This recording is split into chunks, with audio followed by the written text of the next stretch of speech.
میٹھا میٹھا پیارا پیارا میرے محمد کا نام۔ بسم اللہ الرحمن الرحیم۔ پہلے نمبر پر میں نے آپ کو بتایا تھا لباس کے آداب کی اہمیت کیا ہے۔ ایک واقعہ سنیے، اس کے بعد سمجھیے۔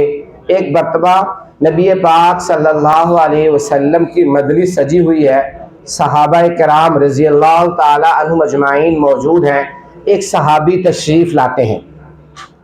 جب وہ اندر آئے تو ان کے کپڑے صاف نہیں ہوں گے، ان کے بال بنے سورے کنگھی شدہ نہیں ہوں گے، ذرا بکھرے ہوئے ہوں گے۔ تو آپ صلی اللہ علیہ وسلم نے ان کی طرف دیکھ کر ارشاد فرمایا کہ بھئی کیا تمہیں صابن نہیں ملتا کہ صابن لے لو اور اس سے کپڑے دھو لو، دھلے ہوئے کپڑے پہنو؟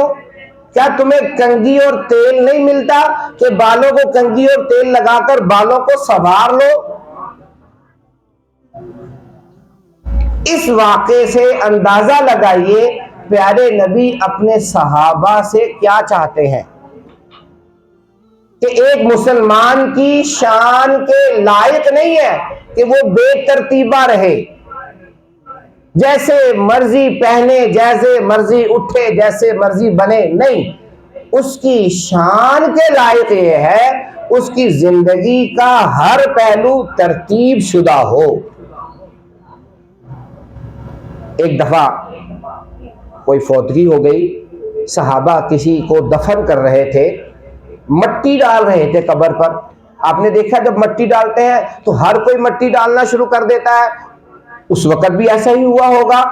آپ صلی اللہ علیہ وسلم نے فرمایا ایسے بے ترتیبی مٹی مت ڈالو، ایک ترتیب سے مٹی ڈالو۔ کیوں؟ مومن جو ہوتا ہے جب بھی کوئی کام کرتا ہے پوری پلاننگ کے ساتھ، پوری ترتیب سے کرتا ہے۔ این یتقنہ کے الفاظ ہیں۔ لہٰذا ایک دفعہ ایسے ہوا، ایک صحابی تشریف لائے ہیں،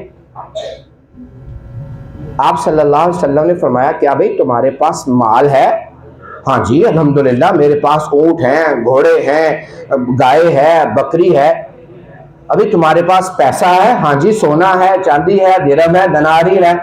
آپ نے فرمایا پھر تمہارے اوپر کیوں نہیں نظر آ رہا؟ پھر تمہارے اوپر اللہ کی نعمت کے اثرات نظر آنے چاہیے۔ اب دیکھیے اس واقعے میں بھی پیارے نبی بتلا رہے ہیں گندا مندہ رہنا، میلا کچیلا رہنا یہ کسی مسلمان کے شایان شان نہیں۔ ہوا کیا ہے، بعض لوگ اس معاملے میں بہت اوپر چڑھ گئے، اتنا پیسہ خرچ کر رہے ہیں، اتنا پیسہ خرچ کر رہے ہیں کہ قرض لے کر لباس بنائے جا رہے ہیں، ریاکاری اور تکبر تک معاملہ پہنچ گیا ہے۔ اور بعض لوگ اس معاملے میں اتنا گر گئے، میلا کچیلا رہنا، گندا مندہ رہنا ہی بزرگی سمجھ لیا۔ جو 20 دن تک، جو 40 دن تک، جو 50 دن تک نہ نہائے اس کو پہنچا ہوا بزرگ سمجھتے ہیں۔ بڑے افسوس کی بات۔ اور پیارے نبی کے بارے میں تو آتا ہے اتنی صفائی پسند ہے، اتنے صفائی پسند ہے کہ منہ کی بدبو اگلے والے آدمی کو بہت پریشان کرتی ہے۔ اس کے لیے آپ گھر میں آ رہے ہیں تب مسواک ہے، جا رہے ہیں تب مسواک ہے، سونے لگے ہیں تب مسواک ہے، اٹھ رہے ہیں تب مسواک ہے، وضو ہے تب مسواک ہے، کھانا ہے تب مسواک ہے، کھانے کے بعد ہے تب مسواک ہے۔ اتنی صفائی ہے۔ خیر اب یہ 3-4 واقعات سنا کر بتانا یہ چاہتا ہوں کہ لباس ایک ایسی چیز ہے جس کے بارے میں ہمارا دین ہمیں مناسب نہیں بہت اعلیٰ تعلیمات دیتا ہے۔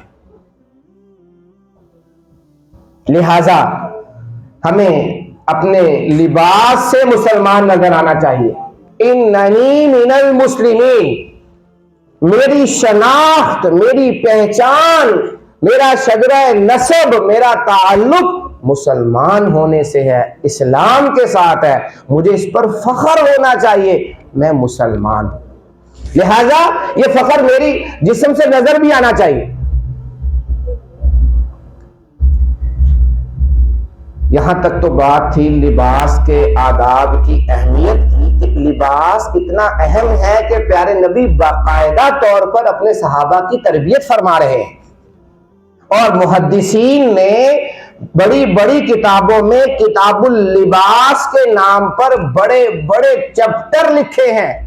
ایک ایک چیز کی بارے میں لکھا ہے. ٹوپی کیسی ہونی چاہیے, امامہ کیسا ہونا چاہیے, قمیض کیسی ہونی چاہیے, شلوار کیسی ہونی چاہیے, کہاں تک ہونی چاہیے, کس طرح کی ہونی چاہیے, کتنی موٹی کتنی باریک ہونی چاہیے, کیسے پہننی ہے, کیسے اتارنی ہے, کیسے رکھنی ہے, کیسے لٹکانی ہے, کتنی ہونی چاہیے, کس رنگ کی ہونی چاہیے. ساری تفصیلات بیان کرنے کا مقصد یہ ہے لباس کوئی عام چیز نہیں ہے.